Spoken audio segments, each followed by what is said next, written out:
Assalamualaikum warahmatullahi wabarakatuh.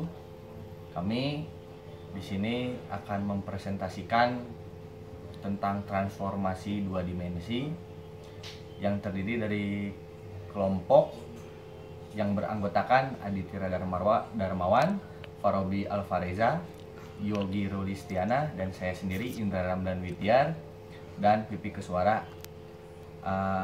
Di sini saya akan menjelaskan transformasi dua dimensi untuk memenuhi syarat tugas kelompok grafika komputer. Oke, langsung saja ke materi utamanya pada transformasi dua dimensi. Dalam banyak aplikasi grafika suatu objek mungkin mengalami transformasi secara geometris dari representasi asalnya. Untuk kali ini masalah transformasi dibatasi untuk ruang dua dimensi. Transformasi tersebut pada dasarnya dapat merupakan transformasi komposit dari transformasi yang lebih sederhana atau kita sebut transformasi dasar.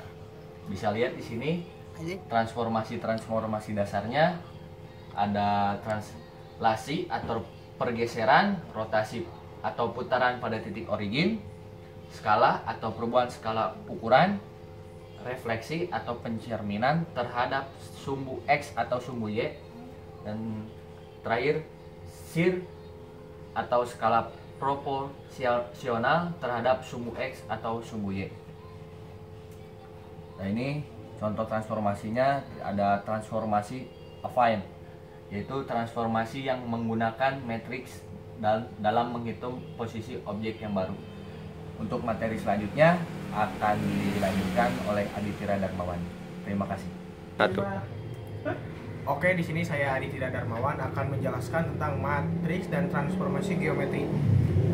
Representasi umum suatu metrik adalah sebagai berikut, di mana pada metrik MRC, R adalah kolom dan C adalah baris. Suatu vektor direpresentasikan sebagai metrik kolom dan hasilnya adalah sebagai berikut. Metrik dan transformasi geometri lanjut. Perkalian metrik dan vektor dapat digunakan untuk transformasi linear suatu vektor. Suatu sekuen transformasi linear berkorespondensi dengan metrik korespondennya, di mana vektor hasil dari sisi kanan dipengaruhi metrik transformasi linear dan vektor awal. Jadi, suatu transformasi linear memetakan suatu vektor ke vektor lain, menyimpan suatu kombinasi linear. Selanjutnya, translasi. Translasi adalah suatu pergerakan atau perpindahan semua titik dari objek kepada suatu jalur lurus sehingga menempati posisi yang baru. Jalur yang dipresentasikan oleh vektor disebut translasi atau vektor geser. Pergeseran tersebut dapat ditulis sebagai berikut. Translasi lanjut. Untuk mempresentasikan translasi dalam metrik 3x3, kita dapat menulisnya sebagai berikut. Untuk materi berikutnya akan dijelaskan oleh Farobi Alfareza. Ya, di sini saya Farobi Alfareza akan mempresentasikan tentang rotasi. Rotasi adalah mereposisi semua titik dari objek sepanjang jalur lingkaran dengan pusatnya pada titik favorit. Contoh gambarnya seperti berikut.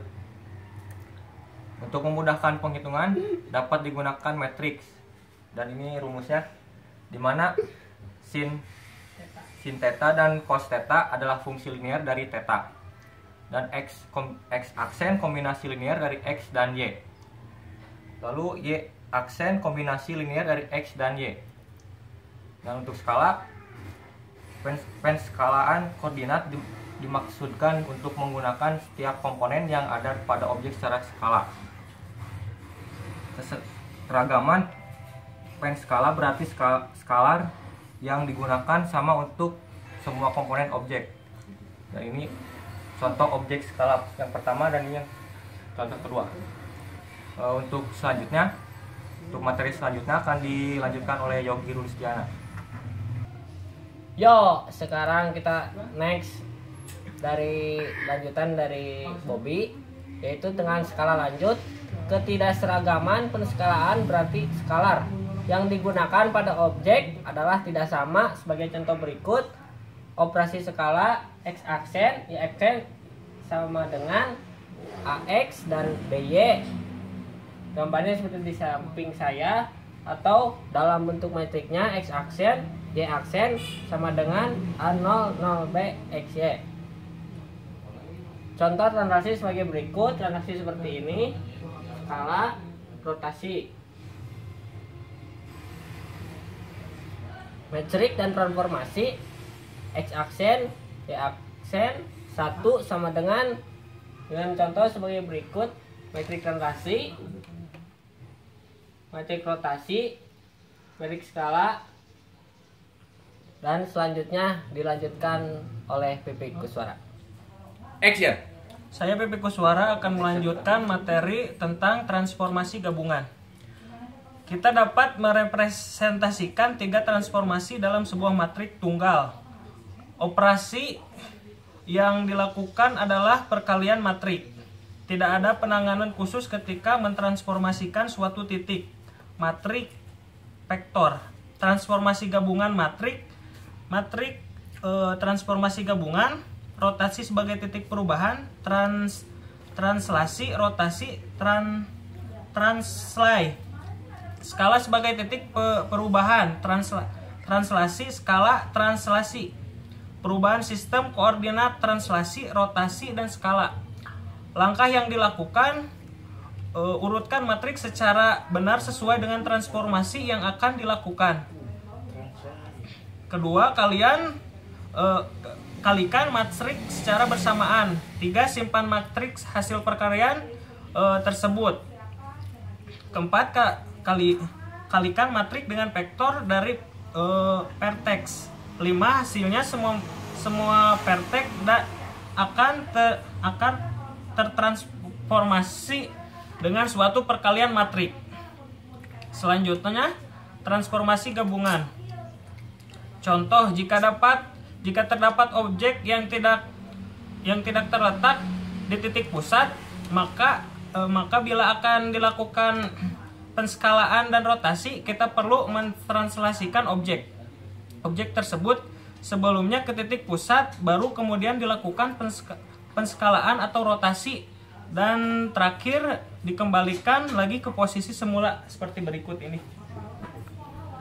Rotasi segmen garis sebesar 45 derajat dengan endpoint pada titik A.